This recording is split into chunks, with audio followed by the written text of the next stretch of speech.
Welcome guys, कैसे हैं? आशा है अच्छे होंगे। साथियों, आपने माइक्रोसॉफ्ट एक्सेल में बहुत सारे इनवाइस बनाई होगी। फुल्ली ऑटोमेटिक इनवाइस आपने तैयार करी होगी। क्या आपने माइक्रोसॉफ्ट वर्ड में इनवाइस बनाए हैं? और यदि बनाए हैं तो क्या आपने फुल्ली ऑटोमेटिक इनवाइस बनाए हैं विद फंक्शंस? क्या हम फंक्शन के जरिए माइक्रोसॉफ्ट वर्ड में एक डायनेमिक इनवाइस बना सकते हैं? बिल्कुल बना सकते हैं। मैं ऐसे 5 फंक्शन आपको बताने जा रहा हूं जिससे आप माइक्रोसॉफ्ट एक्सेल से भी बेटर माइक्रोसॉफ्ट वर्ड में इनवाइस तैयार कर सकते हैं। किस प्रकार करेंगे ये जानने के लिए इस वीडियो में अंत तक बने रहिएगा। नमस्कार साथियों, मेरा नाम है मनोज कुमार और आप देख रहे हैं अपना यूट्यूब चैनल गुरुजी कंप्यूटर कोर्स। तो चलिए सीख लेते हैं। देखिए, माइक्रोसॉफ्ट वर्ड में इनवाइस बनाना ज़्यादा मुश्किल नहीं है, क्योंकि माइक्रोसॉफ्ट वर्ड में इनवाइस के लिमिट फॉर्मेट होते हैं, लिमिट ही फंक्शंस होते हैं। देखो, जैसे आप माइक्रोसॉफ्ट वर्ड ओपन करते हो तो यहाँ पे आपको कुछ टेम्पलेट्स बनी हुई मिल जाती है। इनमें से यदि इनवाइस की टेम्पलेट आपको नज़र नहीं आती है, आप और बनाना भी नहीं चाहते हैं, तो मोर टेम्पलेट सर्च करा सकते हैं। यहाँ पे हम सर्च करा लेंगे इनवॉइस, और आप देखोगे कि इनवॉइस की बहुत सारी टेम्पलेट्स यहाँ पे मिल जाती हैं। इसके अलावा आप डाउनलोड भी करा सकते हैं। आपको जो फॉर्मेट अच्छा लगे उस फॉर्मेट पे जाके इनवॉइस बना सकते हैं। जैसे मैं यहाँ पे मान लीजिए इस वाले को क्लिक करा लेता हूँ। इसके अलावा देखो और भी बहुत सारे फॉर्मेट्स हैं। मैं नहीं कह रहा आप यही लो, आप कोई भी दूसरा फॉर्मेट ले सकते हैं। मैं इसी को क्रिएट करा लेता हूँ। ये एक सैम्पल फॉर्मेट है। इसके अलावा मेरे पास एक और बनी हुई भी इनवॉइस है, मैं आपको दिखाता हूँ। देखो, यहाँ पे आपको एक इनवॉइस और नजर आए होगे ना। इस प्रकार की भी आप, ये भी मैंने टेम्पलेट से ली हुई है और इसको अपने अकॉर्डिंग तैयार कर सकते हैं। किस प्रकार से तैयार करेंगे, यहाँ पे जीएसटी टोटल भी है, और जबकि उस वाली इनवॉइस के अंदर जीएसटी टोटल नहीं है ना, है सेल टैक्स लगा हुआ है। यहाँ पे हम चेंज कर सकते हैं। मैं यहाँ पे जीएसटी, देखो क्योंकि एडिटेबल तो होती है, आप IGST, SGST या फिर CGST जो भी आप कैलकुलेट करना चाह रहे हैं, रो इंसर्ट करा लें, कॉलम इंसर्ट करा लें, जितनी आपको ज़रूरत है। यदि मेरे को यहाँ पे लास्ट में इसकी ज़रूरत नहीं है तो मैं इसको मर्ज करा सकता हूँ। यूनिट प्राइस ज़रूर दे रखे हैं, यूनिट्स नहीं दे रखी हैं तो एक रो और इंसर्ट करा लेंगे। देखो, ये चीज़ें मैनुअल होती है, यहाँ पे आप अपने अकॉर्डिंग चेंज कर सकते हैं। किसके लिए इनवाइस बनी है, कौन बना रहा है, इनवाइस नंबर, इनवाइस डेट और एक्सपायरेशन डेट। इनवाइस डेट में करंट डेट आप ले सकते हैं, यहाँ पे फॉर्मूला लगा सकते हैं करंट डेट के लिए, या फिर सिंपली इंसर्ट करा सकते हैं। एक्सेल नहीं है, फॉर्मूला नहीं लगाएंगे तो हम यहाँ पे इंसर्ट करा लेंगे करंट डेट को।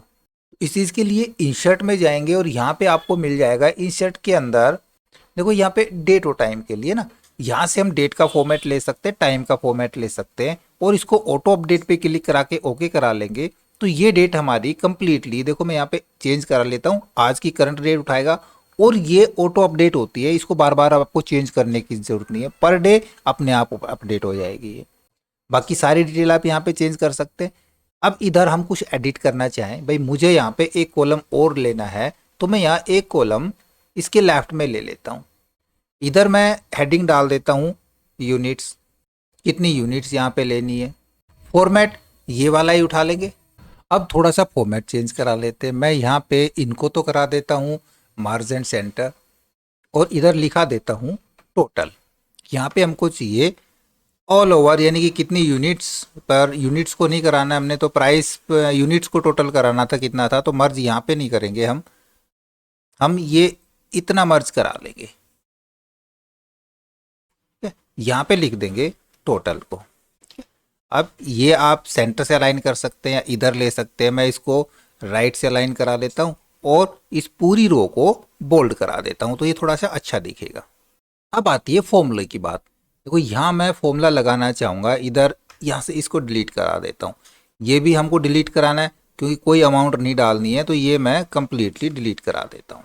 अब इधर मान लीजिए मेरे पास यहाँ पे एक 1 TB का एक क्लाउड स्टोरेज का मैंने दिया है। मैंने यहाँ पे यूनिट लिए, उसके लिए एक प्राइस दिया है मैंने इसको 2000 का। ठीक है, तो यहाँ पे हमारा टोटल आना चाहिए, तो उसके लिए यहाँ पे एक फॉर्मूला यूज़ करा लेंगे। फॉर्मूला लगाने के लिए अपनी कीबोर्ड से कंट्रोल F9 प्रेस कराएंगे कंट्रोल के साथ, तो करली ब्रैकेट्स लग जाएंगे। करली ब्रैकेट्स के अंदर हम इसको हटाएंगे, यहाँ से यहाँ पे करेंगे इक्वल साइन। अब देखो, हमने मल्टीप्लाई कराना है यूनिट्स को प्राइस से, तो मल्टीप्लाई कराने के लिए हमारे पास वो सेल का एड्रेस पता होना चाहिए, जैसे आप एक्सेल में काम करते हैं। तो यहाँ पे हमको मैनुअल गिनना पड़ेगा। जैसे पहला कॉलम हो गया, ये हो गया हमारा कॉलम 1, यानी कि कॉलम A, B, C और D और E हम ई में काम कर रहे हैं और सी और डी का टोटल चाहिए। कौन सी रो का? फर्स्ट रो ये है, सेकंड रो ये है, तो हम सेकंड रो का चाहिए। तो यहाँ पे हम करा सकते हैं C2 मल्टीप्लाई D2, ठीक है, क्योंकि ये C2 सेल हो गया, ये D2 सेल हो गया, और F9 प्रेस करा लेंगे तो ये फॉर्मूला हमारा एग्जीक्यूट हो जाएगा। अब इसी को सिंपली आप यहाँ से कॉपी करा सकते हैं, सब जगह बार बार फॉर्मूला लगाने की जरूरत नहीं है। मैं यहाँ पे पेस्ट करा देता हूँ, सभी जगह मैं यहाँ पे ये फॉर्मूला पेस्ट करा देता हूँ, ठीक है, कंप्लीट नीचे तक पेस्ट करा देंगे। अब इनमें चेंज करा लेंगे, इस फॉर्मूले पे क्लिक करेंगे, फॉर्मूला के अंदर जाएंगे, ये देखो C2 और D2 है, हमने नेक्स्ट रो का कराना है तो C3 और D3 यूज करा के ओके करा लेंगे, तो ये 0 हो जाएगा क्योंकि यहाँ पे कोई अमाउंट नहीं है। तो मैं इसको फटाफट सभी को करा लेता हूँ। देखो यहाँ तक का तो हमारा टोटल हो गया, है ना। अब हमको यहाँ पे नीचे भी टोटल कराना है, ये ऑलरेडी हो सकता है पहले से टोटल हो, तो मैं एक बार फिर से करा लेता हूँ। ये सब टोटल है, इधर मैं इधर टोटल करा लेता हूँ। कंट्रोल F9 इक्वल सम, किसका सम कराना है? यहाँ पे हमको अब सेल रेफरेंस देने की जरूरत नहीं है। वैसे यहाँ पे हम E2 से और E11 तक का दे सकते थे, बट यहाँ पे ऊपर हमारे पास वैल्यू है तो सीधा मैं यहाँ पे अबाउ करा देता हूँ, क्योंकि वर्ड में हम इस प्रकार से लिख सकते हैं, एक्सेल में नहीं लिख सकते। F9 प्रेस करा लेंगे तो यहाँ पे इनका टोटल हो जाएगा। या फिर यहाँ की बजाय ऐसा करते हैं, इसको तो मैं यहाँ से हटा देता हूँ और ये टोटल भी हटा देता हूँ, क्योंकि हमने सब टोटल का मिल रहा है ना, पहले ही हमारे पास टेम्पलेट्स थे, इसने पहले ही हमको बना के दे रखा है सब टोटल का, तो क्यों ना मैं इसी का यूज़ करा लें। यहाँ पे हम सब टोटल यूज़ करा लेंगे, इधर भी ये फंक्शन हम कॉपी पेस्ट करा देते हैं, इधर से मैं इसको भी इसी के अनुसार सम करा देता हूँ। अब इधर देखते हैं क्या इस टेम्पलेट में हमको सम का फॉर्मूला मिल रहा है। देखो यहाँ पे सम अबाव का मिल रहा है, हमको जरूरत ही नहीं इसको चेंज कराने की, है ना। इधर जीएसटी निकालनी है, जीएसटी के अंदर भी इसने सम का दे रखा है ना, तो ये हम निकालेंगे। इसको तो यहाँ से हटाते हैं और मैं कराता हूँ कंट्रोल F9 प्रेस। यहाँ पे कितनी जीएसटी दे रहे हैं वो आप अपने अकॉर्डिंग यहाँ पे बना सकते हैं। आपको एक रो चाहिए या फिर CGST और SGST के अलग अलग रो चाहिए और फिर टोटल जीएसटी भी चाहिए ना, तो वो आप कॉलम बना सकते हैं। तरीका देखो किस प्रकार से निकालेंगे। जो हमारे पास टोटल आ रहा है इसका हमने जीएसटी निकालना है, तो इक्वल के साथ हम ये सेल दे देंगे, और ये सेल अब थोड़ा सा डिफरेंट होगा, क्योंकि ये सेल पहले तो था कॉलम नंबर E, बट अब E नहीं रहेगा, क्योंकि ऊपर हमारे पास ABCDE टोटल 5 कॉलम थे, और हो सकता है यहाँ पे ये मर्ज कर रखा हो तो ये पूरा एक कॉलम होगा। ठीक है, एक बार मैं यहाँ से एस्केप कराता हूँ। यहाँ पे देखो ये शायद अलग अलग सेल हैं, ये मर्ज नहीं कर रखे हैं, हो सकता है ये मर्ज कर रखे हों, मैं इनको मर्ज करा देता हूँ। तो देखो ये मर्ज्ड सेल हो गए, और अलाइन भी करा देते हैं। अब ये पूरा एक सेल कहलाएगा, तो हम यहाँ पे फंक्शन के अंदर अब ई कॉलम काउंट नहीं करेंगे इसको, क्योंकि ये एक सेल ये हो गया, यानी कि पूरा एक कॉलम कहलाएगा और एक कॉलम ये कहलाएगा, तो यहाँ पे ये बी कॉलम हो जाएगा और रो नंबर 13 है ही। तब जीएसटी किस प्रकार से निकालेंगे, हम करते हैं कंट्रोल F9 यूज इक्वल, इसका हमको 18% निकालना है, तो ये हो गया हमारा पास B13 सेल हो गया है ना, तो हम टाइप करेंगे B13 मल्टीप्लाई 18%, ठीक है, बस F9 प्रेस करा देंगे तो ये हो जाएगा हमारा जीएसटी 360 रुपए। अब इनका टोटल कराना है हमने, यहाँ सम अबाउ का मिलेगा आपको, बट सम अबाउ में क्या होगा, ये ऊपर से और यहाँ तक कंप्लीट जोड़ लेगा, तो अब हमने इसको यहाँ से और यहाँ तक ही जोड़ना है। तो ये भी देखेंगे ये कितने शेल हैं, अगर ये ज़्यादा है तो इनको भी हम मर्ज करा लेंगे, अलाइन करा लेंगे, ये भी सेट हो जाएगा। अब दोनों हमारे पास बी कॉलम हो गए, बस दोनों का जोड़ करा देना है। इक्वल, सॉरी यहाँ पे इक्वल नहीं लगेगा, वो कंट्रोल F9 यूज होगा यहाँ पे, अब इक्वल लगेगा। अब हम यहाँ पे सम कराएंगे अबाउ का नहीं, B13 से और B14 तक का, तो मैं यहाँ पे लिखता हूँ B13 और कोलन यूज कराएंगे B14, बस ब्रैकेट क्लोज, F9 प्रेस करा लेंगे तो यहाँ पे ये इन दोनों का डॉट ले लेगा। अब हमको एक रो की और ज़रूरत है, इधर मेरे को अब ये चीज़ वर्ड में चाहिए, देन हम यहाँ पे पहले तो इसको मर्ज करा लेते हैं और इधर हम इसका टोटल ले आते हैं। अभी आप देख रहे होगे कि यहाँ पे तो कुछ और दिखाई नहीं रहा, अगर और अमाउंट डालेंगे तो अभी मैं सारा चेक करा देता हूँ। इधर वर्ड में लिखने के लिए फिर से हम कंट्रोल F9 प्रेस कराएंगे कीबोर्ड से, यहाँ पे टाइप करेंगे इक्वल साइन के साथ, हमने इसको वर्ड में लिखना है, तो ये है हमारा B15 सेल, क्योंकि ये 14 था तो ये 15 हो गया। मैं यहाँ पे करा देता हूँ B15 सेल को स्लैश एस्टरिस्क और यहाँ पे लिखेंगे कार्ड टेक्स्ट। बस इतना ही लिखना है, F9 प्रेस करा देना है कीबोर्ड से। तो यहाँ पे ये सिंटैक्स एरर दिखाई है इसने, हमने कुछ मिस्टेक करी होगी यहाँ पे, फिर से देखते हैं कंट्रोल F9।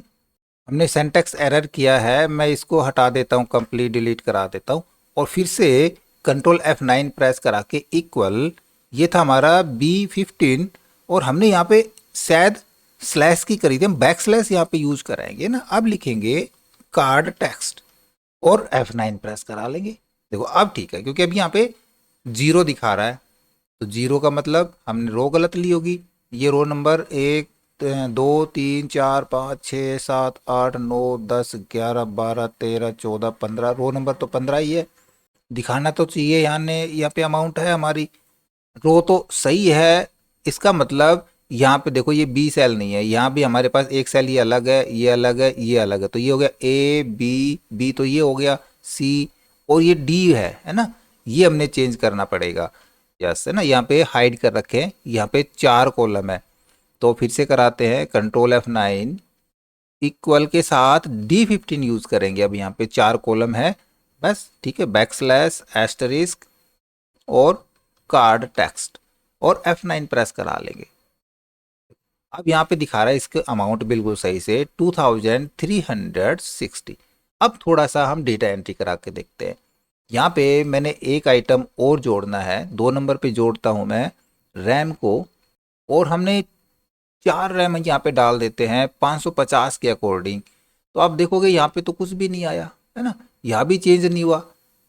अगर हम बाद में आइटम डालते हैं और फिर हमने चेंज कराना है तो किस प्रकार से करेंगे, हम करेंगे कंट्रोल A अपने कीबोर्ड से और करा देंगे F9 प्रेस। तो आप देखोगे सारे फॉर्मूले ऑटोमेटिक अपडेट हो जाते हैं नीचे तक, यहाँ तक कि जो हमने ये वर्ड में लिखा था ये भी यहाँ पे चेंज हो सकता है। तो देखा कितना आसान था माइक्रोसॉफ्ट वर्ड में इनवाइस बनाना, है ना। यहाँ पे एक पेज एक्स्ट्रा आ रहा है, इस पेज को हम यहाँ से रिमूव करा सकते हैं।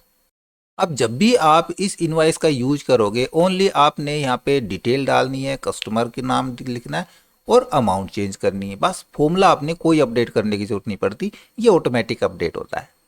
आशा करूंगा वीडियो आपको जरूर अच्छा लगा होगा। इसी प्रकार अच्छे अच्छे वीडियो देखते रहने के लिए लगातार हमारे साथ बने रहे। हमारे वीडियोस को ज़्यादा से ज़्यादा हम दोस्तों में शेयर करें, में लाइक करें, और यदि नया हमारे चैनल पे तो हम सब्सक्राइब जरूर कर लें।